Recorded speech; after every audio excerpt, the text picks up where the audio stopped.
నమస్తే. ఇన్నాళ్ళు నన్ను సపోర్ట్ చేస్తూ, ఎంకరేజ్ చేస్తూ మీ ప్రేమని నాకు అందిస్తున్న ప్రతి ఒక్కరికి కృతజ్ఞతలు. అలాగే ఈ వీడియో కూడా ఖచ్చితంగా మీకు ఉపయోగపడుతుంది. లైక్, షేర్ అండ్ సబ్స్క్రైబ్ చేసి మీ సపోర్ట్‌ని నాకు అందించండి. అలాగే ఈ వీడియో పట్ల మీకున్న అభిప్రాయాన్ని కామెంట్ సెక్షన్‌లో కామెంట్ చేసి తెలియజేయండి. ఇప్పుడు వీడియోని చూద్దాం. నమస్తే. Welcome to our channel. నేను పద్మిని. ప్రస్తుతం పాటు ప్రముఖ ఆధ్యాత్మికవేత్త, ప్రముఖ న్యూమరాలజిస్ట్, లక్ష్మీ నరసింహస్వామి ఉపాసకురాలు శ్రీమతి స్రవంతి గారు మనతో పాటు ఉన్నారు. మాట్లాడదాం. నమస్తే అక్క. నమస్తే అమ్మా. అక్క, మీకు ముందుగా లక్ష్మీ నరసింహస్వామి జయంతి శుభాకాంక్షలు అక్క. మీ అందరికీ కూడా శుభాకాంక్షలమ్మా.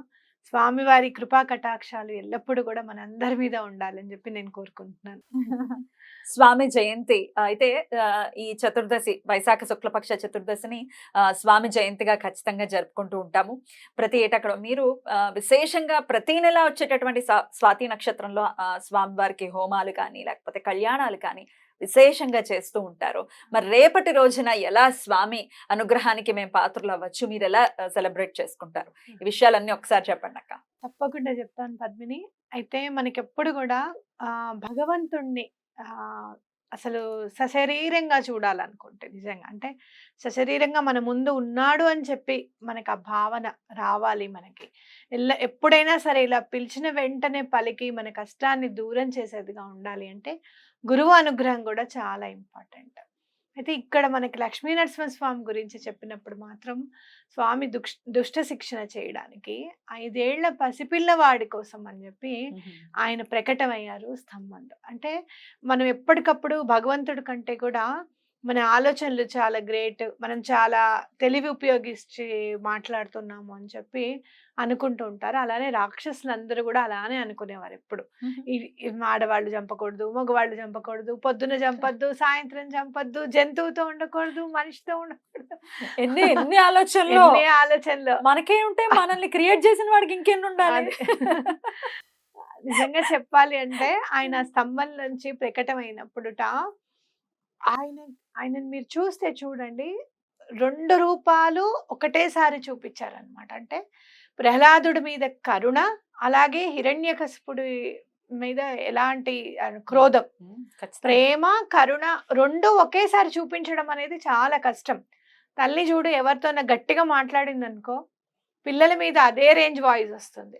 ఏంటి అని అనేసరికి పిల్లలు ఆగిపోతారు. వీళ్ళతో మనం ఎవరితోనో కోపంగా మాట్లాడుతుంటే మనం తొందరగా దాన్ని మలుచుకోలేం. కానీ అంత కోపంలో కూడా మళ్ళీ ప్రహ్లాదుడు అంటే ఎంత ప్రాణమో చూడు. ఆయన స్తుతించగానే స్వామివారు తగ్గిపోయారట. కోపం అంతా కూడా తగ్గిందట.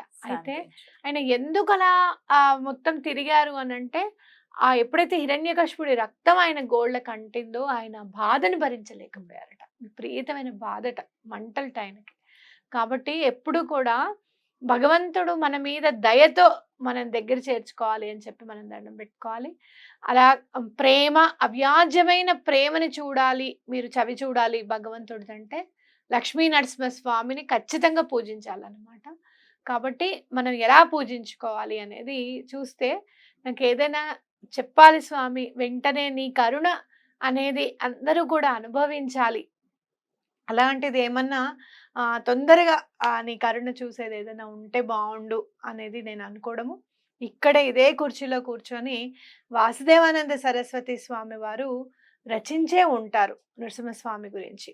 ఎందుకంటే నా అపారమైన నా నమ్మకం, నాకు స్వామి తార్కాణము అది రిజల్ట్ చూపించారనమాట.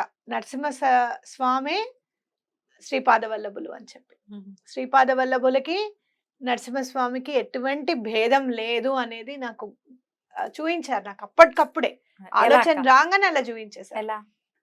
చెప్తాను. ఇక్కడ కూర్చొని అనుకున్న మాట చెప్పిన తర్వాత అది చెప్తాను తప్పకుండా. ఇక్కడ కూర్చొని నేను అనుకున్నాను, స్వామి మనం మళ్ళీ ఎపిసోడ్ చేద్దాం అక్క, నువ్వు అన్నావు కదా స్వామి జయంతోత్సవం గురించి చెప్దాము అని, జయంతి ముందు చేద్దాం అనుకున్నప్పుడు ఏదైనా ఒకటి ఖచ్చితంగా ఈ పని అయ్యేటట్టు ఏదైనా ఉంటే బాగుండు స్వామివారిది. అది కూడా వాసుదేవానంద సరస్వతి రాసింది ఏదైనా ఉంటుంది. మనం అప్పుడు ఆంజనేయ స్వామి గురించి చెప్పుకున్నాం, ఆయన రాసిన స్తోత్రం. నృసింహస్వామి గురించి కూడా ఏదైనా ఉంటే బాగుండు అని నేను అనుకోవడం. నాకు నిన్న రాత్రి అది నాకు ఫేస్బుక్ లో వచ్చింది. పరివాజకాచార్య సరస్వతి స్వామి, వాసుదేవానంద సరస్వతి స్వామి నృసింహ స్తోత్రం రచించింది, అర్థంతో సహా వచ్చింది. అవాక్కయిపోయాను నేను. అసలు నేను నీకు చెప్పాను, నేను రాలేను పద్మిని, కొంచెం పనిలో ఉన్నాను పనిలో అని ఉన్నారని. చెప్పాను. కానీ అది నాకు అయ్యో నేను రానని చెప్పానే, ఇది కనబడింది ఎలా చెప్పాలో స్వామి గురించి అని నేను అనుకోవడము. సడన్ గా నువ్వే పొద్దున్నే. ఫోన్ చేసి రండక్క రేపు పొద్దున మీరు కంపల్సరీ రావాలి, వస్తారా అక్క అని నువ్వు అడిగావు. ఒక్క ఎపిసోడ్ చేసి వెళ్ళండి కానీ స్వామి అనుగ్రహం అది అనుగ్రహం అని ఖచ్చితంగా. ఉంది అని మనకు అర్థమైంది కదా. ఏదైతే మనం స్వామి గురించి అనుకుంటామో అది తప్పకుండా స్వామి చేయించుకుంటారు. అర్థమైందా? Yeah. ఒకటి. 2 నాకు ఎలా శ్రీపాద వల్లభులే నరసింహ సరస్వతి స్వామి అని నాకు ఎలా వచ్చింది అని అంటే, మీరు శ్రీపాద శ్రీవల్లభుల చరితామృతంలో 10వ అధ్యాయం ఉంటుంది నరసింహస్వామి గురించి అన్నమాట. ఆయన ఎలా నరసింహస్వామి గురించి వచ్చారు అని చెప్పి ఆ అధ్యాయం ఉంటుంది. అందులో మహాపాపం చేసిన వాళ్ళని కూడా స్వామి ఎలా కరుణిస్తారు శ్రీపాద వల్లభులు. ఆయనకి గనక మనము ఇంకా తప్పు చేయని స్వామి, నువ్వే మాకు దిక్కు అని గనక ఆయన పాదాలు పట్టుకుంటే ఆయన ఎలా మనని రక్షిస్తారు అనేది అందులో ఉంటుందన్నమాట. నేనే నరసింహస్వామిని అని చెప్పి ఆయన చెప్తూ ఉంటారనమాట. అవునా, శ్రీపాద వల్లభులకి నరసింహస్వామికి అభేదమా, భేదమే లేదా అని నేను చదువుతున్నాను. ఆ అధ్యాయం చదువుతున్నానని చెప్పి నాకు మాత్రమే తెలుసు, ఇంట్లో ఎవ్వరికి తెలియదు. మైత్రి బెడ్రూమ్లో ఉంది. మా మా మైత్రికి స్వామి వస్తారని మీ అందరికీ తెలిసిందే కదా. అవునా, అభేదమా అని నేను అనుకున్న వెంటనే అక్కడ స్వామి వచ్చేసారు మైత్రికి. స్వామి వచ్చేసారు మైత్రికి. అన్నీ ఇది నానా ఇది దీనికి స్వామి వచ్చేసారు ఏంటి సడన్ గా అని చెప్పి ఈయన పిలవడము. నేను ఆయనకి 2 చేతులైతే, నాయన శ్రీపాద వల్లభులకి నీకు అభేదం అని చెప్పి నాకు అర్థమైపోయింది స్వామి, నువ్వు చెప్పడానికే వచ్చావు అని కూడా నాకు అర్థమైంది. శాంతించు స్వామి, సంతోషం నువ్వు నాకు అలా వెంటనే నాకు చూయించినందుకు. ఎప్పుడైనా ఇంకా శ్రీపాద వల్లభుల్ని దలుచుకుంటే నిన్ను దలుచుకున్నట్టే అని చెప్పి నేను ఖచ్చితంగా అనుకుంటాను. ఆయన సేవ తప్పకుండా చేసుకుంటాను.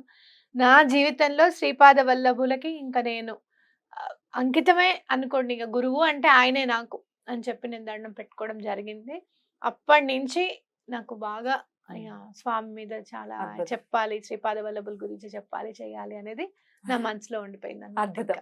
మరి ఇప్పుడు స్వామి రచించినటువంటి ఆ స్తోత్రాన్ని ఒక్కసారి మాకు చదివి వినిపిస్తారా? తప్పకుండా చదివి వినిపిస్తాను. కొంచెం హిందీలో వచ్చింది నాకు, కాబట్టి నేను తెలుగు లిపిలో కూడా నేను ట్రై చేశాను కానీ నాకు దొరకలేదు. హిందీలో అయినా సరే మీరు అది గూగుల్ ట్రాన్స్లేటర్లో అది కాపీ పేస్ట్ చేసుకుంటే తెలుగులో వచ్చేస్తుంది.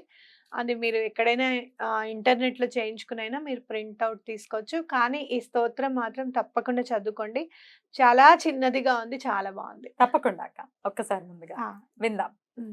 కొంచెం ఈ మధ్య హిందీ చదివి చాలా రోజులు అవుతుంది. ఫాస్ట్ గానే చదువుతాను నేను, అయినా ఎక్కడన్నా ఆగితే అలాగే.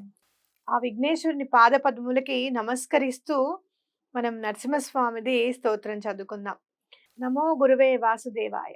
యతి చక్రవర్తి इति श्रीमद् परमहंस परिवाजकाचार्य वासुदेवानंद सरस्वती स्वामी महाराज विरचित पद नृसिंहाचे कष्ट सर्वारी वारी नरहरि ग्रूम प्रहलादास्तव स्तंभी श्रीहरि नरहरि रूप धरी नरम गुरु गुरु गुरु गुरु जो शब्द करी दैत्या फाड़ी करी जो हा केसरी अवतार धरी तो लक्ष्मीश हरि तू माय बाप तू गुरु तारी मम शिरीम हस्त धरी వాసుదేవానంద సరస్వతి చింతిం వాసుకరి. ఎంత బాగుందో.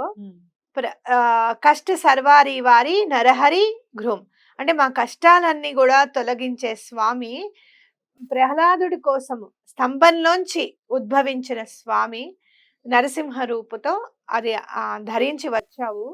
గురు గురు అంటే ఆయన ఘీంకారాలన్నీ కూడా దైత్యుణ్ణి చంపడానికి మాత్రమే. ఎక్కడైతే మమ్మల్ని నువ్వు కరుణించాలనుకుంటావో అప్పుడు మాత్రం లక్ష్మీశుడవే, అప్పుడు మాత్రము ఆ లక్ష్మీ అమ్మవారికి ఈశుడవి అంటే విష్ణువువి మాత్రమే. అందుకని మాకు భయం లేదన్నమాట. నువ్వే తల్లివి, నువ్వే తండ్రివి, నువ్వే గురువువి.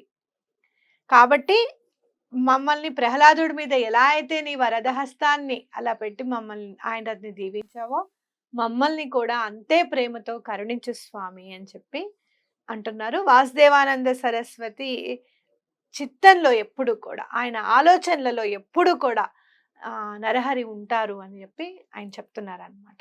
ఇది అర్థము. అద్భుతం. చాలా బాగుంటుంది. ఉమ్. మీరు తప్పకుండా చదువుకోండి. ఎక్కడైతే మనం ఈ పాపాలన్నీ చేస్తున్నాము, ఈ భయంకరమైన రాక్షసులందరూ కూడా చుట్టూ ఉన్నారో, మనలో ఉన్నారో, వాళ్ళందరి చేత వాళ్ళందరినీ సంహరించే స్వామి నన్ను మాత్రం కాపాడు.